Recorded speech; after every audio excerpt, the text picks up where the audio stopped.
सभी दर्शकों को रामफल भाई की राम राम। नमस्कार। किसान भाइयों, अगर हम कृषि के इतिहास पर थोड़ी सी नज़र डालें तो ये देखते हैं कि ये एक धार्मिक उससे लेके और धीरे धीरे विकास इसका होता गया और समाज में केवल कृषि के ऊपर ही निर्भरता बढ़ती चली गई। आज ये एक पूर्णतः व्यवसाय के रूप में आ गया है और व्यवसाय कोई भी हो तब तक कामयाब नहीं होता जब तक कि उसके अंदर संसाधन पूरे ना हो। पिछले कई वर्षों से कृषि के विकास के लिए बहुत सारी योजनाएं आई, कल्याण योजनाएं आई, सरकार की, राज्य सरकारों की, भारत सरकार की योजनाएं आई, लेकिन ये देखने में आया कि संसाधनों की कहीं ना कहीं कमी रही है। अभी हाल ही में हमारे माननीय प्रधानमंत्री नरेंद्र मोदी जी ने 1 लाख करोड़ रुपए की ये जो अवसंसाधन संरचना है उसके लिए घोषणा की है कि ये हमारी सारी संरचना जितनी भी है उसके हिसाब से अगर वो विकसित होगी, यानी कि हमारा इंफ्रास्ट्रक्चर मजबूत होगा, तो कृषि की आय जो दुगनी करने का हमारा सपना है, वो लक्ष्य है, वो जल्दी से जल्दी पूरा होगा। ये किस तरह से कृषि और किसान विकास में सहयोगी होंगी, इस तरह की जो 1 लाख करोड़ रुपए किस तरह से कृषि के विकास के लिए इसमें हम इस्तेमाल कर सकेंगे, आज इसी विषय को लेके एक चर्चा करेंगे। और हमारे साथ हैं प्रोफेसर के कुंडू, आप प्राध्यापक हैं अर्थशास्त्र विभाग, चौधरी चरण सिंह हरियाणा कृषि विश्वविद्यालय हिसार में, और इधर हैं डॉक्टर प्रदीप कुमार, आप विस्तार शिक्षा विभाग में प्राध्यापक हैं, चौधरी चरण सिंह हरियाणा कृषि विश्वविद्यालय हिसार में। डॉक्टर कुंडू साहब, ये जो 1 लाख करोड़ रुपए की बात है, किसान इसको किस तरह से इस्तेमाल करे या किसानों के लिए कैसे ये जो संसाधन हमारे या संरचना इंफ्रास्ट्रक्चर है उसके विकास के लिए कैसे इस्तेमाल कर सकेंगे इसको? रामफल भाई नमस्कार। आज सबसे पहले तो मैं ये बताऊंगा कि कृषि क्षेत्र में जो बदलाव हमारे आ रहे हैं, हमें परंपरागत खेती से आधुनिक की तरफ जा रहे हैं, तो इसमें बदलाव की भी ज़रूरत है। हमारे किसानों को इसमें विशेष रूप से ध्यान देने की ज़रूरत है और समय समय पर पूंजी की, फाइनेंस की कह लीजिए, या जो भी संसाधनों की कमी रही है उसको देखते हुए बहुत ज़रूरत थी ऐसी स्कीम की। तो प्रधानमंत्री ने अभी 2 दिन पहले ही ये एग्रीकल्चर इंफ्रास्ट्रक्चर फंड अभिसंरचना कृषि अभिसंरचना कोष की स्थापना की है 1 लाख 1 करोड़ रुपए से। तो इसका मेन मकसद ये है कि कृषि का जो प्रोसेसिंग का है वो मूल रूप से आधारभूत जो ढांचा है उसको हम कैसे विकसित करें जाएं, और ताकि किसान अपने उत्पादों से हायर मूल्य अपना प्राप्त कर सके और इस कृषि संरचना के हिसाब से ये वैल्यू एडिशन और फूड प्रोसेसिंग के द्वारा लागू की गई है स्कीम। इस स्कीम में मेनली अपने जो प्राइमरी एग्रीकल्चर क्रेडिट सोसाइटीज़ हैं, फार्मर प्रोड्यूसर्स ऑर्गेनाइजेशन, कृषि उत्पादक समूह या कृषि उत्पादक कंपनियां हैं, वो इससे लोन ले सकती हैं, या एग्री एंटरप्रेन्योर्स हैं हमारे कृषि उद्यमी जो हैं, या सेल्फ हेल्प ग्रुप जो गांव में बने हुए हैं वो फाइनेंस ले सकते हैं और अपना जो सरप्लस जो प्रोडक्शन है, जो पैदावार ज़्यादा है, जिसकी मंडी में इतनी खपत एकदम से सीज़न में नहीं होती है, तो वो उनके लिए भंडारण और प्रोसेसिंग की ज़रूरत होती है। तो आधारभूत ढांचा विकसित करने के लिए पूंजी चाहिए, पैसा चाहिए था, ये ज़रूरत महसूस की गई और ये केंद्रीय सरकार ने, हमारे प्रधानमंत्री जी ने इस स्कीम को लेकर आए हैं। 1 लाख करोड़ रुपए की स्कीम है और इसमें इस स्कीम में जो कंपनीज़ हैं, प्राइमरी एग्रीकल्चर क्रेडिट सोसाइटी या समूह हैं, वो 2 करोड़ तक का लोन ले सकते हैं उनके हुआ, और इसमें 3% जो ब्याज का है उसमें अनुदान का भी प्रावधान है। सब्सिडी है 3%। 3% ब्याज पे, ब्याज के ऊपर। ब्याज के ऊपर। डॉक्टर साहब एक बात बताइए इसमें, जैसे आपने कहा कि इंफ्रास्ट्रक्चर की डेवलपमेंट के लिए, कृषि प्रसंस्करण और प्रसारण के लिए जो चीज़ है, मान लो हमारे पास गेहूं है, उदाहरण के तौर पे हम ले लें, तो गेहूं तो वही 2000 रुपये क्विंटल के आसपास बिकता है, वही बिकेगा। लेकिन उससे और क्या चीज़ें बढ़ाई जा सकती हैं कि जो वैल्यू एडिशन की आप बात कर रहे हैं, ताकि किसान को उस लाभ में से भी और लाभ मिल सके? इसका मेन मकसद यही है कि भी स्कीम का जैसे भंडारण की सुविधाएं हो जाएं, तो किसान को अपना सारा का सारा उत्पाद है वो मंडी में लाने की ज़रूरत नहीं है, वो मंडी उसके पास जाएगी जब वो अपने उत्पाद प्रोसेसिंग के थ्रू, वैल्यू एडिशन के थ्रू बेचने लगेंगे, बनाने लगेंगे। उसके लिए उनको साधनों की ज़रूरत पड़ेगी, तो इस पैसे से वो अपना मशीनरी का है, भंडारण का है, फूड प्रोसेसिंग की जो फैक्ट्री टाइप की जो रिक्वायरमेंट है मशीनों की हैं, वो लगा सकते हैं और अपने उत्पाद, जैसे आपने गेहूं का नाम लिया, जैसे फ्लोर मिल टाइप का है, उसकी ब्रांडिंग है, पैकेजिंग का है, तो वो सारा काम करके और एक ब्रांडेड प्रोडक्ट के तौर पे किसी भी कृषि का जो उत्पाद है प्राइमरी, उसकी प्रोसेसिंग करके वैल्यू एडिशन करें तो किसान को ज़्यादा मूल्य मिलेगा। तो एक तरीके से ये मूल्य श्रृंखला की वृद्धि ही है जी। तो इस अब एक तो हुए अनाज, जैसे दलहन है, तिलहन है, गेहूं है, चावल है, लेकिन इसके साथ जो असली दिक्कत आती है सब्जियों में और फलों में, तो क्या उसके लिए भी प्रावधान है इसमें? हाँ, ये इसमें सारे जो अनाज हैं, फ्रूट्स, वेजिटेबल, मत्स्य पालन के जो भी प्रोडक्ट हैं, सारे के सारे कृषि के जो उत्पाद हैं वो इससे लिंक्ड हैं, उनका फ़ायदा प्रोसेसिंग का कर सकते हैं और भंडारण का भी कर सकते हैं जी। और इसमें डॉक्टर प्रदीप कुमार जी आपसे जानकारी चाहेंगे कि जैसे डॉक्टर साहब ने बताया कि भाई ये इस तरह की 1 लाख करोड़ रुपए की नई योजना आई है, प्रधानमंत्री जी ने उद्घोषणा की है कि भाई ये सारा एक इंफ्रास्ट्रक्चर डेवलपमेंट के लिए कृषि में कामयाब होगा। हमारी बहुत सी पहले भी योजनाएं हैं और ख़ासतौर से अभी 2-3 कानून भी बने हैं कृषि से संबंधित, अध्यादेश जारी हुए उसमें, तो वो किस तरह से किसान तक पहुँचे, क्योंकि कृषि विस्तार आपका विषय है, तो वो किसान उसको कैसे समझ पाए। कई बार एक योजना बड़ी अच्छी होती है और किसान उसको स्वीकार करना भी चाहता है, लेकिन कहीं ना कहीं बीच में कुछ ऐसा रहता है कि वो पूरी जानकारी उस तक नहीं पहुंच पाती। उस पर MSP पे भी चर्चा करेंगे क्योंकि वो एक मुख्य मुद्दा रहेगा वो भी, लेकिन ये योजनाएं किस तरह से किसान तक पहुँचे और इसके लिए हमारा जो कृषि विश्वविद्यालय जैसे हिसार है वो क्या कुछ भूमिका निभा रहा है, इसके बारे में बताइए। रामफल जी, पहले तो मैं आपका धन्यवाद करना चाहूँगा अपने किसान भाइयों की तरफ से कि आज जो आपने विषय चुना है और जो प्रधानमंत्री मोदी जी ने जो 1 लाख करोड़ रुपए का जो ऐलान किया है, वो सीधा का सीधा इसका साफ मतलब है कि देश के किसानों के प्रति और देश के किसानों के उत्थान के लिए सरकार ने अब अपना मन बना लिया है कि वो अब इस कार्य में किसानों की उन्नति में सहयोग करें। सभी के सभी बहुत सी ऐसी संस्थाएँ हैं कि वो सीधे तौर पर किसानों के साथ मिलकर काम कर रही हैं, लेकिन फिर भी आज इस विषय के ऊपर बहुत सी किसान कल्याणकारी योजनाएं हैं जो भारत सरकार द्वारा दी जा रही हैं और प्रांत की जो सरकार है उनके द्वारा, लेकिन वो उनकी सही जानकारियां किसानों तक नहीं पहुंच पा रही हैं। जैसा रामफल जी आपने बोला अभी कि जी ऐसा अब क्या आधारभूत ढांचा बनाया जाए जिससे कि किसान को जानकारी होते हुए भी वो नहीं अपना पाता, ये आप बिल्कुल सही बात है कि किसान भाई हमारे जो आधी अधूरी जानकारी के चक्कर में वो जो चाहते हुए भी वो कल्याणकारी योजनाओं का लाभ नहीं उठा पाते। इसलिए जो विस्तार शिक्षा प्रणाली है वो हर राज्य के जो भी कृषि विश्वविद्यालय हैं उनकी बड़ी सुदृढ़ विस्तार शिक्षा प्रणाली है। अब बहुत सी चीज़ें ऐसी हैं जो किसान को इन कल्याणकारी योजनाओं का लाभ उठाने के लिए वहाँ तक जाना पड़ेगा। अब हम हरियाणा प्रांत का जो अपना कृषि विश्वविद्यालय चौधरी चरण सिंह हरियाणा कृषि विश्वविद्यालय, वो ऐसी बहुत सी जो कृषि कल्याणकारी योजनाएं हैं उनके बारे में विस्तार शिक्षा का जो इसका विभाग है वो किसानों के लिए तत्पर है और निरंतर प्रयासरत है और वो अपना कार्य लगातार कर रहा है। मेरे किसान भाइयों से यही अपील है कि बहुत से ऐसे, जैसे डॉक्टर कृष्ण कुंडू ने अभी बताया कि और रामफल जी जैसे कि चर्चा कर रहे थे कि जी ऐसे जो गेहूं का उत्पाद है उससे हम और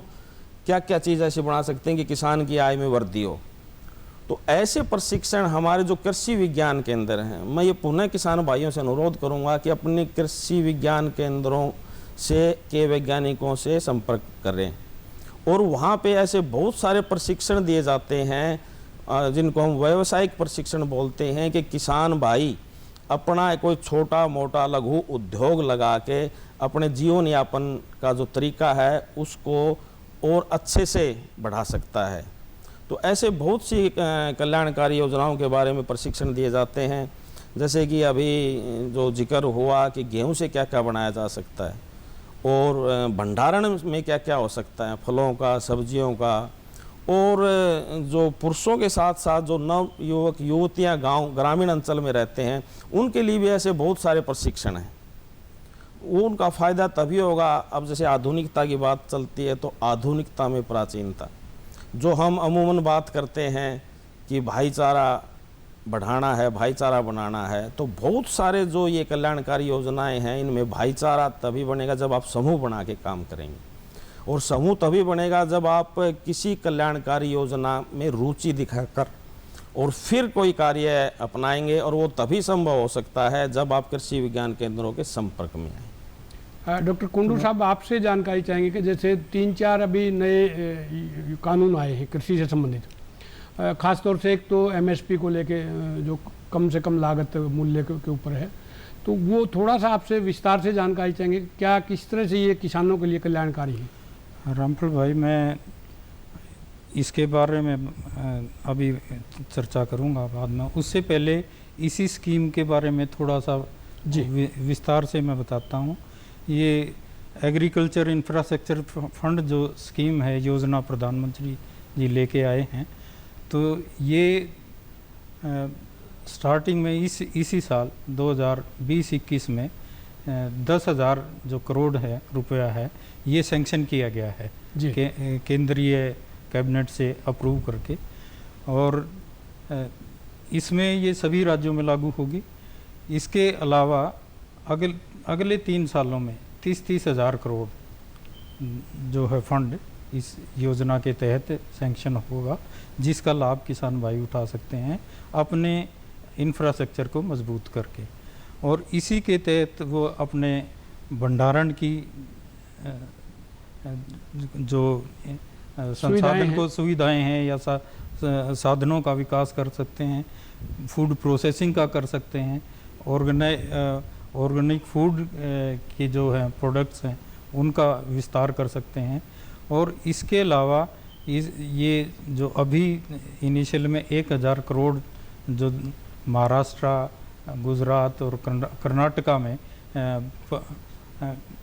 प्राइमरी एग्रीकल्चर क्रेडिट सोसाइटीज़ को 1,000 करोड़ रुपए इनिशियली ये बांटा भी गया है, दिया गया है उनको। तो डॉक्टर कुंडू साहब, क्या इस तरह की जो हरियाणा में भी है ये, जैसे आपने कहा कि क्रेडिट सोसाइटी, ये सारे देश के लिए है इस तरह की ये पैक्स हमारी जो लोन देते हैं किसानों भाइयों को, तकरीबन हर एक गांव में ये प्राइमरी एग्रीकल्चर क्रेडिट सोसाइटी हमारी अवेलेबल है। लेकिन उसके लिए किसानों को अपने समूह बना करके वो लोन ले सकते हैं, जिसकी मैक्सिमम लिमिट 2 करोड़ रुपए है, और मैंने अनुदान का भी जिक्र किया था। अब मैं आता हूँ जो सरकार ने 3 जो बिल लेके आई हैं, आपने जो पूछा, उसमें एक तो एसेंशियल कमोडिटीज़ एक्ट है, उसमें सुधार किया गया है। उसके अनुसार पहले एसेंशियल कमोडिटी एक्ट के द्वारा फार्मर्स अपने जो प्रोड्यूस है, उत्पादन जो अभी नहीं बेचता, मान लो भाव कम है तो वो उसको रख नहीं सकता था, उसको मंडी में देना पड़ सकता। लेकिन अब वो एसेंशियल कमोडिटी एक्ट भी हटा दिया है, और वो दूसरा है एक राज्य से दूसरे राज्य में कुछ मार्केटिंग के विपणन में भी सुधार किए गए हैं। उनमें जो एक मुश्त इलेक्ट्रॉनिक जो मार्केट है, नेशनल राष्ट्रीयकृत मार्केट, इलेक्ट्रॉनिक प्लेटफार्म दिया है, तो फार्मर उसमें रजिस्टर करके तो अपने उत्पाद को केवल अपने राज्य में नहीं दूसरे राज्यों में भी अपने उत्पाद को बेच सकते हैं, और कोई भी जो ट्रेडर है दूसरे का भी, वो भी डायरेक्ट उस प्लेटफार्म के थ्रू अपने उत्पाद बेच सकता है। जो भी मुश्किलात आ रही थी मार्केटिंग में, उनमें सुधार करने का प्रयास किया गया है इन बिल के तहत। रही बात इसमें एक कई बार मुद्दा था कि भाई MSP न्यूनतम समर्थन मूल्य जी। उस पे कि भाई लोगों की एक डर था कि भाई वो ख़त्म हो जाएगा। वो एज सच जो हमारी रेगुलेटेड मार्केट में जो सिस्टम था वो लागू रहेगा, ये ख़त्म करने का ऐसा कोई प्रोविज़न नहीं है। बल्कि जो ये स्कीम भी इसीलिए लेके आए हैं कि मंडियों को हम किसान के नज़दीक लेके जाएं, ये इंफ्रास्ट्रक्चर बना के, ताकि किसान या उनके समूह अपने ब्रांडेड उत्पाद पैदा करें और वो ब्रांड के इस अनुसार उसके जो मूल्य है और जो वैल्यू है वो बढ़ाकर अगर वो बेचें तो उसको निस्संदेह ज़्यादा मूल्य मिलेगा और उनकी आय में भी बढ़ोतरी होगी। लेकिन ये एक या दो, जैसे आपने गेहूं का नाम लिया, गेहूं चावल ये नहीं है, फ्रूट्स वेजिटेबल किसी भी तरह की जो क्रॉप हैं वो सभी का मूल्य संवर्धन कर सकते हैं और इसका बहुत फ़ायदा उठा सकते हैं। लेकिन हमारे किसान भाइयों को इसके लिए आगे आना पड़ेगा, सीखना भी पड़ेगा कि हमारी कृषि में क्या क्या बदलाव आ रहे हैं और उन बदलाव के अनुसार ही किसान को भी अपने अंदर बदलाव लाना है और इस पूंजी का जो उनके पास नहीं था, इन संसाधनों का वो फ़ायदा उठाकर फ़ायदा ले सकते हैं और इससे कृषि का भी उत्थान होगा। और हम ग्लोबली, केवल हमारे देश में नहीं, हम ग्लोबली कॉम्पिटिटिव प्रतिस्पर्धा जो पूरे संसार भर में है तो उससे भी जुड़ सकते हैं। यानी कि बजाय इसके कि मान लो हमने टमाटर पैदा किया और वो टमाटर अब नहीं बिक रहा है या बहुत सस्ते दामों पे बिक रहा है, तो उसको फेंकने के या सस्ते दामों पे बेचने की बजाय हम उसकी चटनी बना लें, सॉस बना लें, या बहुत सारी चीज़ें ऐसी हैं, फ्रूट फल ऐसे हैं जिनसे जैम, जूस, जेली, ये सारी चीज़ें सॉस वगैरह बन सकती हैं। तो ये वैल्यू एडिशन इसको कहेंगे हम। हाँ, ये वैल्यू, यानी कि उत्पादन को हम और इतना सुधार करें कि उस चीज़ का जो मुनाफा है वो भी हमें मिले और अपने उत्पादन का भी मुनाफा हमें मिले। हाँ। लेकिन ये योजनाएं जैसे डॉक्टर प्रदीप कुमार जी जिक्र कर रहे थे कि गांव तक कैसे पहुँचें, और उसके लिए जैसे आपने कहा कि कृषि विज्ञान केंद्रों के माध्यम से, तो कितनी इस तरह की प्रशिक्षण की व्यवस्था है कृषि विज्ञान केंद्रों में जो चरण सिंह हरियाणा कृषि विश्वविद्यालय हिसार के माध्यम से, उसके बारे में एक बार और आपसे जानकारी। रामफल जी, ऐसा है कि हमारे हरियाणा कृषि विश्वविद्यालय के कृषि विज्ञान केंद्र हर जिले पे स्थापित किए गए हैं और वहाँ पे हर विषय का विशेषज्ञ है और जो निरंतर प्रयासरत हैं कि हमारे किसान भाइयों को जागरूक किया जाए। और जिस तरह से आपने वैल्यू एडिशन की बात करी है, तो इस तरह के 8-9 ऐसे विषय हैं जिन पे हर कृषि विज्ञान केंद्र व्यावसायिक प्रशिक्षण आयोजित करता है।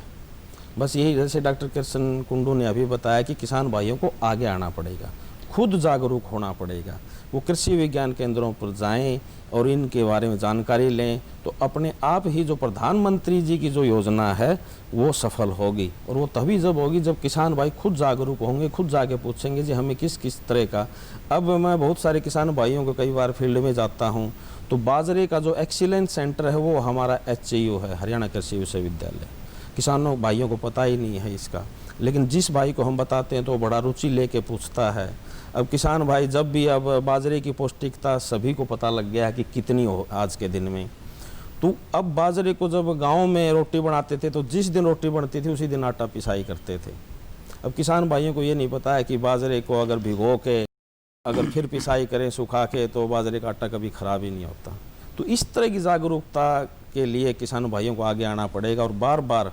जो भी उनके मन में शंका है उस बारे में विचार विमर्श करें, पूछें। आज जो सूचना तंत्र है वो बड़ा सुदृढ़ है और किसी भी तरीके का संकोच ना करें। अपने ज़िले के जिस ज़िले में किसान भाई का गांव है, घर है, वो अपने कृषि विज्ञान केंद्र के वैज्ञानिकों से संपर्क करें। बहुत सारी तरह की योजनाएं हैं वो आपको बताई जाएंगी, प्रशिक्षण दिए जाएंगे। जी, इसमें डॉक्टर कुंडू साहब जो प्रदीप कुमार जी ने बात कही कि संकोच ना करें, तो क्या इस तरह की भी कोई बात है कि हमारे युवा पढ़े लिखे हैं, कोई BA करके MBA कर रहा है, कोई प्राइवेट कंपनियों में बड़ी बड़ी नौकरियां ढूंढते हैं, लेकिन जो स्टार्टअप है यानी कि उनको किस तरह की योजनाएं बताई जाएं कि वो अपना खुद का काम शुरू कर सकें, तो क्या इस पर भी ध्यान दिया आपके कृषि विश्वविद्यालय में? हाँ, इस पर भी बहुत ध्यान दिया जा रहा है। हमारे यहाँ जैसे हरियाणा कृषि विश्वविद्यालय में स्टार्टअप के लिए एबिक सेंटर बना हुआ है। वो व्यवसाय कैसा करें और किस उत्पाद का वो करना चाहता है, सारी वो फैसिलिटीज़ हैं, ट्रेनिंग वगैरह के लिए भी दिए हुए हैं। और ये स्कीम भी जैसे आई है तो इसका भी लाभ वो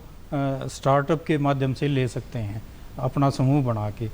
तो क्योंकि हमारी जो कृषि में मेन जो सीज़न के टाइम में गलत सरप्लस आता है, जिसके कारण डिस्ट्रेस सेल किसान भाई करते हैं। डिस्ट्रेस सेल का मतलब अपनी लागत मूल्य से भी कम पर वो उनको एक तरीके से अपना उत्पाद फेंकना पड़ता है। तो और बहुत से किसान अपना उत्पादन तो कर लेता है, लेकिन असली समस्या मार्केटिंग की है, विपणन की है, बिक्री की है।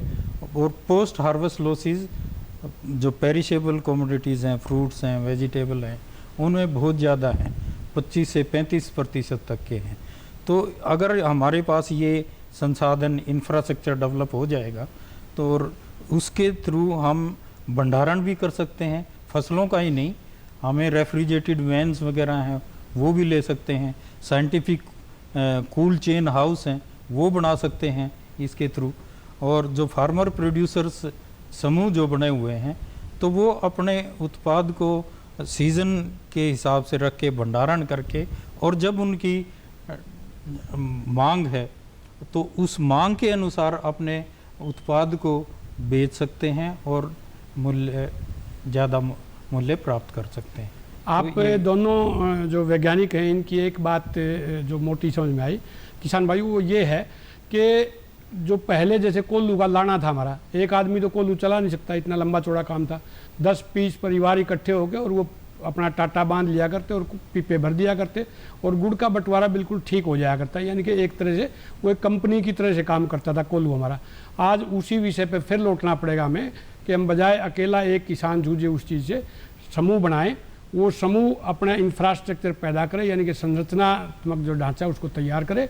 और जिस समय बाज़ार में उसकी मांग हो, जिस चीज़ की मांग हो, जिसका पैसा अच्छा मिलता हो, दाम अच्छा मिलता हो, बिक्री की व्यवस्था करे वो, और तब जाके जो कृषि में जो आय दुगनी करने की बात है उसका सपना हमारा जल्दी से जल्दी साकार होगा। इसके लिए सबसे पहली बात ये कि उस व्यवसाय को देखना पड़ेगा, उस यानी कि वो जो चुनाव करना पड़ेगा हमें कि फल लें, सब्जी लें या अनाज पैदा करें, और उसका आगे क्या उत्पादन करने के बाद उसका जो प्रोडक्ट है, वैल्यू एडिशन है, उसका कुछ बदलें। बिस्कुट बना लें हम, ब्रेड बना लें हम, सॉस, जैम, जेली, अचार, मुरब्बे, बाजरे के बिस्कुट बहुत महंगे बिकते हैं आजकल। रामफल जी, मैं कुछ कहना चाहूँगा बीच में जी, कि सबसे बड़ी बात है जागरूकता की। जैसे आपने पहले ही बात कहा था, तो उसमें सबसे बड़ा विषय है कि एरिया स्पेसिफिक, क्षेत्र स्पेसिफिक जो चीज़ें हैं ना, वही करनी पड़ेंगी। ये नहीं है कि कई बार क्या चीज़ होती है कि जो अपने हिसार में हो सकती है वो करनाड़ा वाले एरिया में नहीं हो सकती, तो वहाँ का किसान भी कई बार यहाँ की लेके और फिर आगे, इसलिए एरिया स्पेसिफिक चीज़ों पे ही ध्यान देना पड़ेगा किसान भाइयों को। लेकिन जैसा कि रामफल जी ने उसने डॉक्टर प्रदीप कुमार जी, जैसे आपने कहा कि एक क्षेत्र का उसकी मांग क्या है, बिक्री की व्यवस्था क्या है, उसका संरक्षण कैसे किया जा सकता है, प्रसंस्करण कैसे किया जा सकता है, और उसका अच्छा मूल्य कैसे प्राप्त किया जाता है, ये सब चीज़ें मद्देनजर रखते हुए इस तरह की ये प्रधानमंत्री जी ने जो योजना दी है उसके ऊपर आज हमने चर्चा की। डॉक्टर के कुंडू जी और डॉक्टर प्रदीप कुमार जी, आप दोनों का बहुत बहुत धन्यवाद।